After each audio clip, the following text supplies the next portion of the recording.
Hi, Dr. Chris. Hey, it's good to see you. Hi, It's good everybody. to see you too. Welcome. Happy to be here.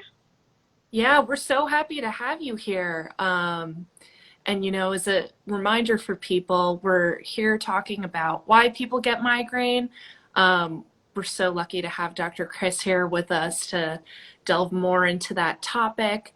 Um, just some quick intros here. I'm Sarah. I'm part of the Cove team, and Dr. Chris is a neurologist. She's the founder of the International Headache Center. You can find them at IHAC Team on Instagram, and she also happens to be one of our advisors at Cove. So thank you so much for joining us today. Thanks for having me and thanks for the introduction. I'm so happy to be talking about migraine. Of course, of course. That's why we have you here Yeah. today. I know that, to give everyone a little bit of an intro here, this is a topic that was requested from you guys. We, sent out an Instagram poll and some questions, seeing, what kind of topics you wanted covered in virtual events. This was one that came up a few times. And when we reached out to Dr. Chris to see if she would be interested in talking about that, she was really excited and really passionate about it. So we're definitely excited to have someone as excited as we are to talk about it. Yes. Thank you. As a reminder to everybody, we had asked, for questions to be submitted ahead of time. Big shout out, big thank you to everyone who shared questions ahead of time. And if you have questions, we'll be answering those live too. Just drop them in the comments. As a reminder, though, we can't answer any personal medical questions or give any personal migraine diagnoses. And if you do have any questions like that, you can always go to withcove.com or find a quick link in our bio.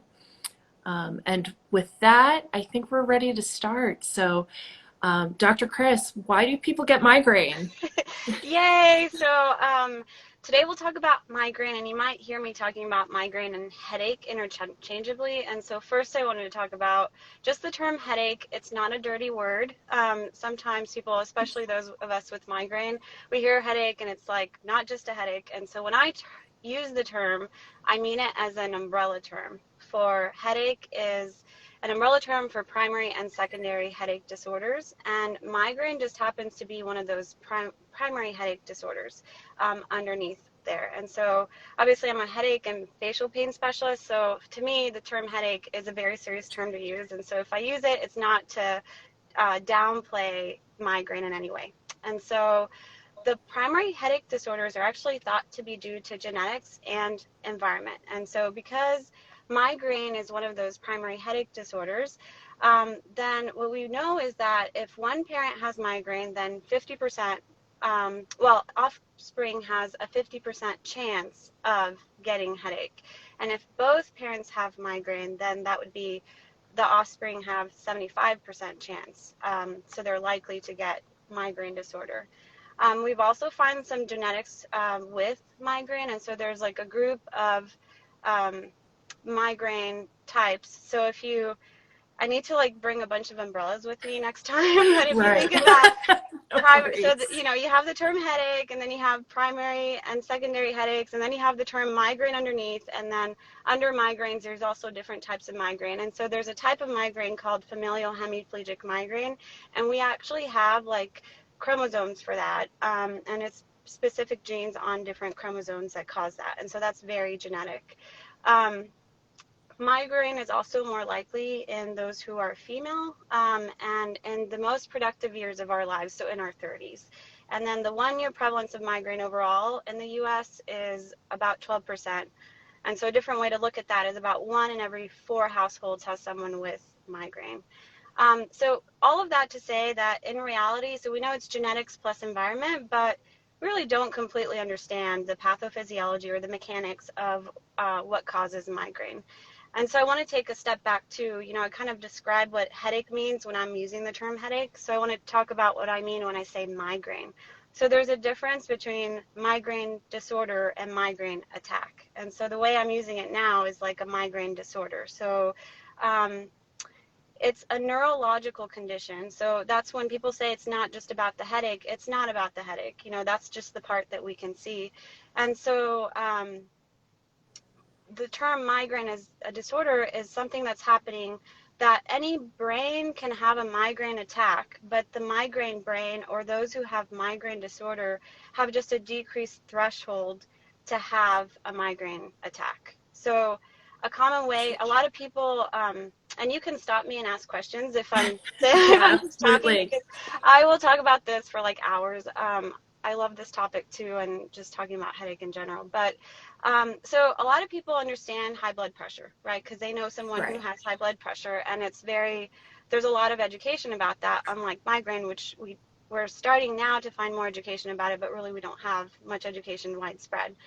So any body can have a hypertensive episode, right? So an episode where you have high blood pressure, but you don't get a diagnosis of hypertension or high blood pressure Hmm. unless you have recurrent episodes of high blood pressure and your blood pressure is up higher. So migraine disorder is the same thing. So you don't get a diagnosis of migraine or having migraine brain unless you have frequent migraine attacks or just recurrent migraine attacks. They don't necessarily even have to be frequent. And so I personally feel like the migraine brain brought us through evolution. This is something that I always think about. It's something that you had mentioned to me a little while ago, and I think this is so interesting. So I'm so glad you're sharing this today. Yeah, so think about the migraine brain. So it's hyperexcitable, right? So it's Right. going to be triggered by things changing internally or externally well before the average brain. So I just think back when we were cave people, right? And Right. you are out in the field, then a storm would be coming, which we'll get to triggers later, but that's a common trigger for people. The migraine brain would sense that. They would want to go to the dark, quiet, cold cave. The family would go with them, and all of a sudden they're saved from the hailstorm. so so that's where That's I it. think that's the blessing part of migraine. You know, there is the other side of that coin is that the curse part of migraine is now we have weather people. We don't necessarily need our brain to tell Right. us when a weather front is coming. And so you still get the headache. and so, Right. um, so when you're having a migraine attack, so a migraine attack Hmm. is a neurological phenomenon. That means that it starts in the brain. And so what we think now is that it's secondary to cortical spreading depression. This is not depression like mood, but this means that Hmm. there's a wave of depolarization that goes through the brain. So all of the neurons kind of like fire and then they can't fire anymore. And so they're depressed. And so this spreads painlessly, and a lot of the time it starts in the occipital lobe. So that's the back of the brain. That's Okay. where our visual centers are. And so a lot of people who have migraine with aura, they will have a visual phenomena. And so what's really interesting, and this is like the nerd me getting excited about this, but the wave We of love it. the wave of cortical spreading depression, as it moves through the brain, so that's how big the scotoma or the scintillating, the changes in your visual field are happening, they will get bigger at about the same rate as this wave is spreading through. And that's all painless because the brain doesn't feel. It's the nerves that feel, and to some degree, the arteries that get irritated that feel as well. And so you have trigeminal in the front, occipital in the back. They Okay. dip down into your neck, and then they say pain. And so you have this painless part of the migraine that spreads through. And I know some of you guys are thinking, well, I don't get an aura, so is that really happening in my brain? And yes, it is. What we think is it's happening in a silent part of your brain that doesn't have vision or doesn't have, some people get like trouble with speaking or numbness and tingling. Those are all auras. It depends where the cortical depression is taking place. But if it's happening in a silent area of your brain, you might feel off. Like you might feel really tired, or you might want to go yawn or do something like that, but you don't necessarily have an aura. And Sure. so once that spreads and you have this like off feeling, then you have a ton of inflammation, basically. And that inflames the arteries and the nerves, and then you have your pain. And so that's the painful part of migraine, but a migraine attack is more than just the headache, right? So you have this Right. painless part, this is called the prodrome, where you have like an off feeling and maybe an aura. Then you have the aura usually stops. Some people do have a little bit longer lasting aura. It stops, and then you have the headache. And so the next question is, okay, well, it's not just about the pain. And actually, most people are not debilitated by the pain of the headache. It's more the associated symptoms, whether that be aura or the light and sound sensitivity that can be excruciating, or nausea too. And so We we think actually that, just got a question in about nausea and aura. Is the nausea with aura just perceived, or can that occur with aura? so I guess they're nausea, at, oh, yeah, go so ahead. yeah, so nausea is actually an associated symptom, but you can have both nausea and aura. And so that's what happens, is that as the inflammation is like increasing and you have this cascade, then you get activation of the trigeminal system. So that's part of the nerve that I talked about that activates the pain, and also the brain stem. So the brain stem and parts in the back of the brain can help to like sensory integration, and you get this hypersensitive like sense of light and sound as well, where you can't even like normal noise is too much. But we think that the nausea part, just to answer that question more thoroughly too, is caused by gastroparesis. Gastro is gut, paresis means stop. And so we often forget that like our brain and our gut are so interconnected. So when we're like in the womb, right, our brain and our gut are like this, and then we get bigger and they get separated, but there's still a lot of connections in between, and the vagus nerve kind of connects those. And so one of the first signs that you might be having a migraine attack is that you have your nausea and your gut just stops, and you might have constipation. There's a lot of, it can go the other way too. So you can have diarrhea as well, um, but there is a lot of gut brain connection as well. And so those are all the associated symptoms to the headache. And this is when all the inflammation is kind of going haywire. And then you have the postdrome. So everything kind of quiets down. You might have treated or not. Maybe you rested and slept and it kind of reset you. And then you have the migraine hangover, or the postdrome. And that's kind of where, if you think about, you know, a fire just spread through your brain, and now you put out the fire, but now you have to go and like fix the things that were damaged. That's what's happening in the postdrome period. So a lot of people are just as disabled the day after or in the hours after a migraine attack, and that's because the attack is still going on. So Right. so I think that those are the main things to talk about as far as the migraine attack goes. And what we want to talk about too is that the migraine brain, as I mentioned before, is hyperexcitable, right? And that Right. means that the migraine brain is more likely to fire given a trigger, whereas the average brain might need, 4 or 5 different triggers for them to have their once in a lifetime migraine attack. The migraine brain it knows how to have pain, and it's going to have pain in a hurry, right? It's a lot more Um, reactive. Correct, Yeah. correct. And so with preventive treatments, whether that be lifestyle modifications or oral medications or what have you, what we try to do is increase the threshold so that you're not triggered by every time the weather changes, right? And Right. so, do you have any questions at this point? Because I feel like I've talked about a lot of stuff. No, this was really great. And you actually covered a few of our questions that came in over the weekend.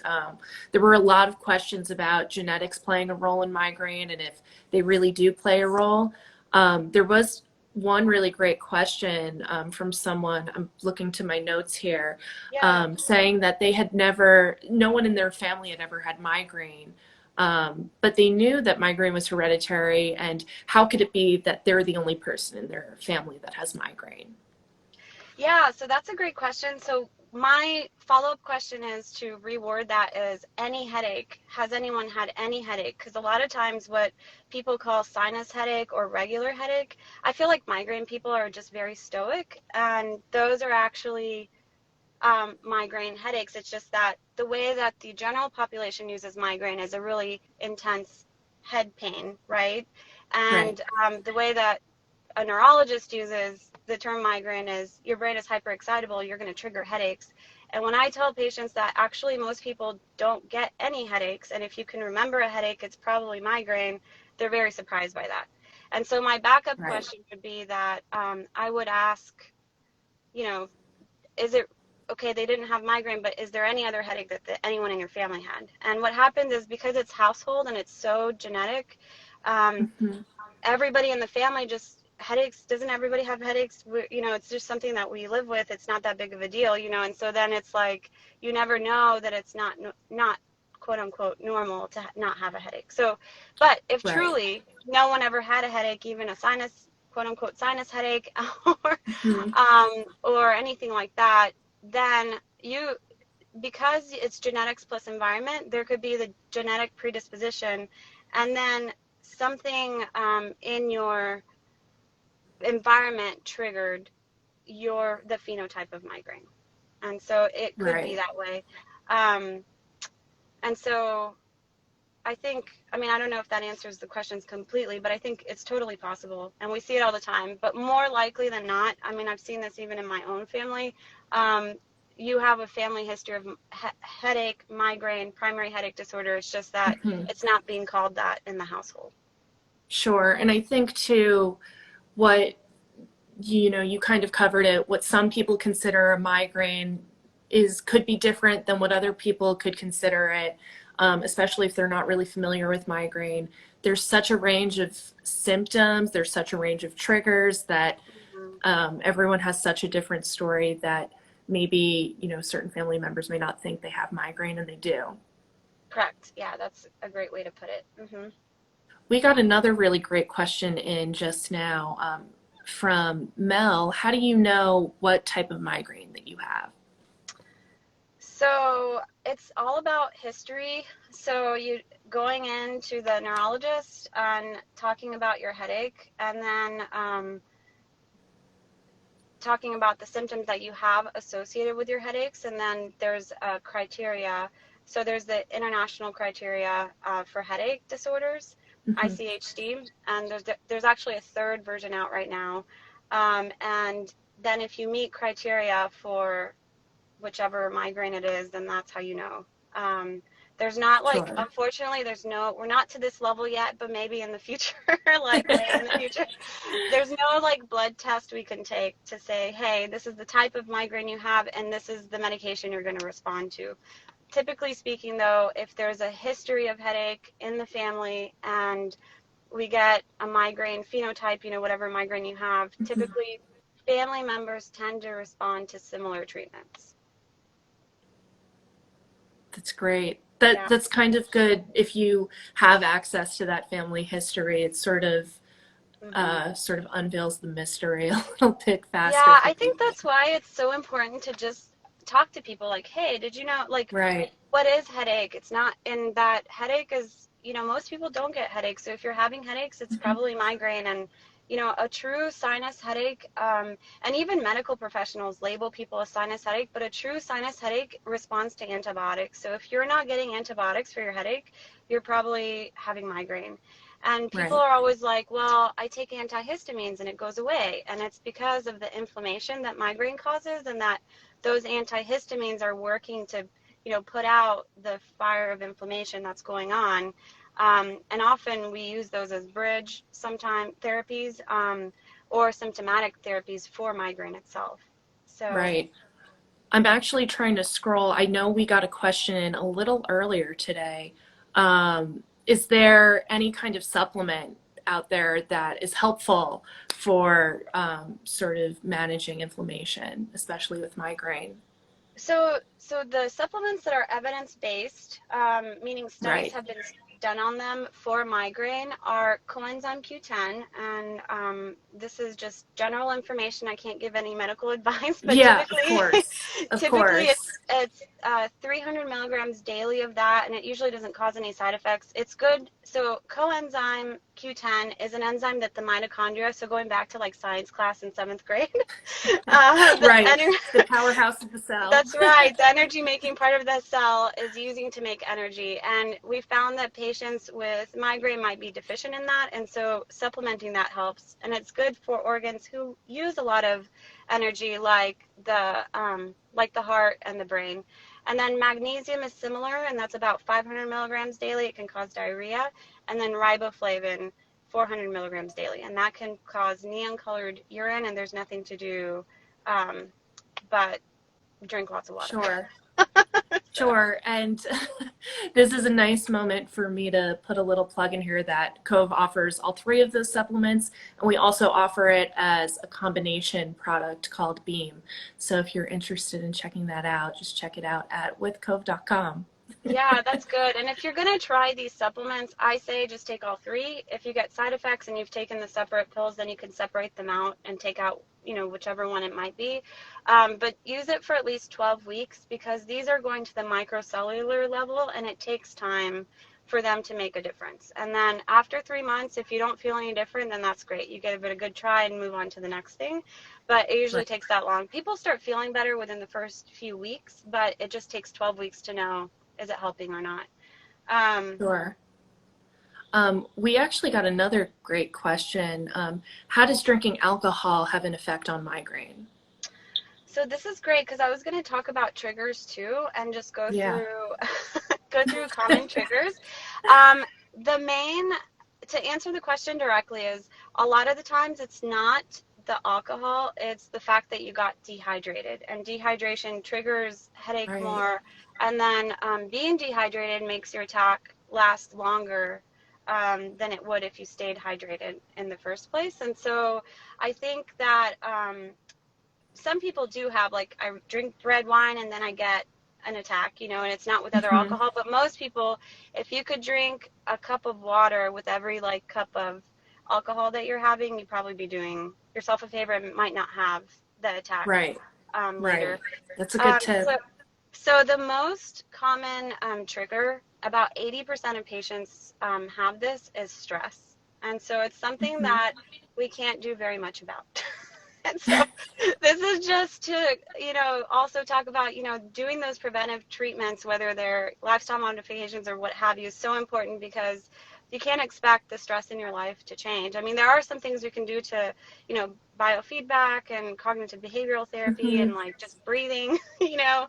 Right. Um, Things to just manage the stress of your daily life. Right, but Yeah. especially in your 30s when migraines are going to be at their peak, it's just kind of when things are coming at you and there's not much to do, and that's 80% of it is something you can't control, you know? Right. And so then the next thing is also something you can't usually control, which 65% of patients have hormones, like hormonal changes as a trigger. Right. So, Right. so the top two things are things that are technically out of our control, but we can learn how to cope when we do have those changes. And so that's why prevention is so important. Um, and then the next is about 60% is skipping meals. And so Mhm. I tell patients one of the lifestyle modifications, and this is like a whole talk all by itself, but one of the lifestyle modifications that I usually tell patients is to keep your schedule as consistent as possible. So migraine brain loves consistency, right? Because it knows to detect changes internally or externally. And so skipping meals is 60% likely to cause a headache or trigger a migraine. So if you could keep regular meals, then you could potentially, prevent that, Right. and staying hydrated. Now, people are like, well, how many meals should I have in a day? And honestly, I can't tell you that. Like, you know Sure. your And body best is what I tell my patients is you've lived in your body for all these years. You know what feels good to you. So if you're a 4 meals a day with a snack, then make sure you don't skip any of those. But if you're like I need 6 small meals a day, then you might, if you skip one of the six, it might trigger you. So, right. so next after that is the weather. So stress and weather is usually Yeah, what I those are two hear. that are a little harder to control and manage. Yeah, depending on where you live too. Like if you're out in Texas, there's nothing you can do. Like it's gonna just be up and down. Yeah. But yeah, so that's about 53% of people. And then sleep, lack of sleep is next, about 50%. And then lower Right. down, like in the 40s, is smells. So like perfume. No Sure. one in my clinic wears perfume. I don't wear perfume. It's just a common enough trigger that we don't want to trigger anybody. Of And so course. if Yeah. you're living with someone who has headaches or migraines, then being sensitive to that is going to be really important. And then all of these other ones are about 20 to 30%. So they're actually not very common triggers. And they're different foods. So a lot of the times you hear about like hot dogs and like packaged meats, and bananas like that are too Sure. ripe and that sort of thing. But it's actually only 20%. And once, like for my patients, like I feel like by the time they come to me, just because they've been through so many doctors already, they know what their triggers are. And if they don't, you don't need to go on a crazy diet like to try Right. to figure them out at that point. But you could keep a journal for 2 weeks and see if there's, Mhm. or if your headaches are further apart, maybe like for a month or two, and see if there's anything particularly that you ate that day that you could pinpoint, you know. Alcohol is also in that range for people, and then you will also know if it's always the same kind of tequila or whatever, you know, then you know that Right. that triggers it. But usually it's red wine, and it's the red wine with more particulates at the bottom of it, that tends to Sure. trigger. And then lights can also trigger a lot, especially Hmm. flashing lights, and Yeah. repetitive lights, smoke, sleeping too much, and then too much heat. And so Right.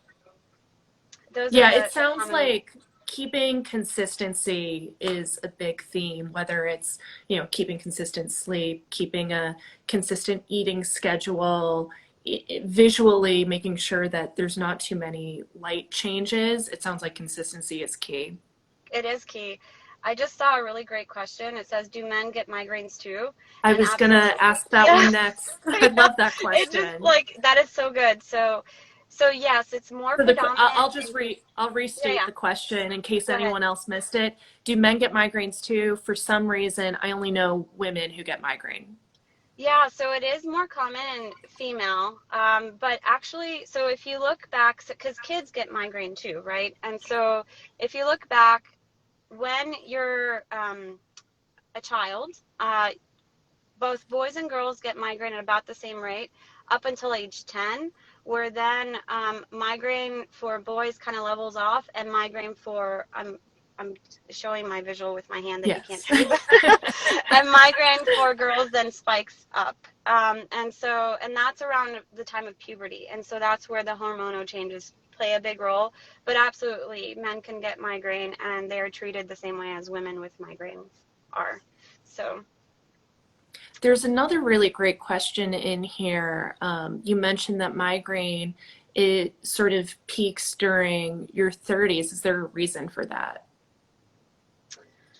So going back to like our initial statement is we don't really understand migraine to the degree that we should. So we kind of know some of the pathophysiology, but also in the most productive years of life in the 30s is when we have the most stressors coming at us and, you know, more likely to trigger. So the real answer is we don't know why. We just know that that's the pattern. But potentially it could be due to just what's going on in life during those times or internal changes like with hormones and everything else. So, but Right. the good thing about migraine, not everybody, but most people, if unlike other chronic disorders that get worse with time, migraine tends to get better with time. And after menopause for women, um, it usually does putter out. And so Hmm. that's one thing to look for.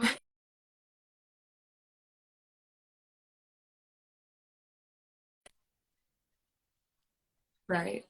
Likely to be triggered, and then, you know, the changes going on internally. So, Right. We've got time for one more question. I'm going to hop over to one of our many pre-submitted questions from this okay. weekend. But there was a really interesting question. Are you aware of any correlation between dental work and migraine? Yeah, there's some good articles. And in fact, I used to be part of a meeting with the oral maxillofacial person would come in and talk about TMJ and, you know, the link to migraine. And so it always depends which profession you ask, right? If you ask a dentist or if you Right. ask a neurologist, you might get a slightly different answer. But yeah, so remember I said that the brain doesn't feel, it's the nerves that feel. And you have the trigeminal nerve up here in the front. There's actually three different distributions of it in your face. And if you have dental work or irritation in the trigeminal nerve, this is a place where you can trigger something from the outside in, you know. And so Right. most of the time it is a neurological first, so like a cortical spreading depression, and then you get the migraine. But it is possible for something to irritate the nerves and then to kind of loop into a migraine that way. So yes. Awesome. I'm going to squeeze in one more question. Okay, that's We've got fine. 1 minute, but Happy to answer. one from the comments is the need for a consistent schedule, why I frequently get migraine after traveling. I know that there are Yes, so many triggers present too with yes. traveling, but That is a maybe the great, consistency is it. it is, yeah, that's a great question, and you're not alone.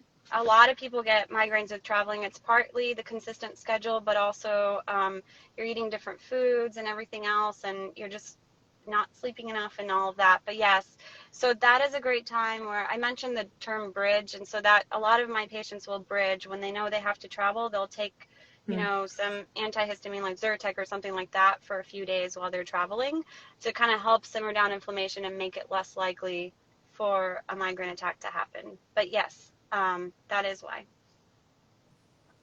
Awesome. Thank you so much. I feel like we covered so much here in such a quick time, but to everyone watching, I hope you enjoyed this. I hope this was something helpful for you. And if we didn't get to your question, please feel free to DM them to us.